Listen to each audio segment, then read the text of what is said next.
నడుం నొప్పికి రకరకాల కారణాలే ఉండొచ్చు. ఇది తరచు తిరగబెడుతుంటుంది కూడా. దీని విషయంలో చాలామందికి ఉపయోగపడే పరిష్కారం ఒకటుంది. అది చాలా తేలికైంది కూడా. ఏంటననుకుంటున్నారా? నడక. ఆశ్చర్యంగా అనిపించినా ఇది నిజమేనని చెబుతున్నారు ఆస్ట్రేలియా పరిశోధకులు. రోజూ నడవటం ద్వారా నడుం నొప్పి తిరగబెట్టకుండా చూసుకోవచ్చని గుర్తించారు. మరి వారానికి 80 నుంచి 130 నిమిషాలు, అంటే రోజుకు కేవలం 11 నుంచి 18 నిమిషాల సేపు నడిచినా నొప్పి తగ్గుతున్నట్టు తేలింది. నడుం నొప్పితో బాధపడుతున్న వారిని 6 ఏళ్లపాటు పరిశీలించి ఈ విషయాన్ని గుర్తించారు.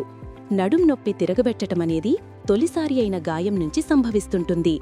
వెన్నెముక స్థిరంగా ఉండటానికి తోడ్పడే కండరాల తీరు మారటం దీనికి కారణమవుతుంటుంది. విశ్రాంతి, నొప్పి మందుల వంటివి నొప్పి తగ్గటానికి తోడ్పడినా మళ్లీ తిరగబెడుతుంటుంది. దీంతో చాలామంది కదలటానికి భయపడుతుంటారు. దీంతో ఎముకలకు అంటుకొని ఉండే కండరాల ఆకృతులు మరింత దెబ్బతింటూ వస్తాయి. కదలికల ద్వారా దీన్ని నివారించుకోవచ్చు. ఇక్కడే నడక ప్రాధాన్యం సంతరించుకుంటోంది.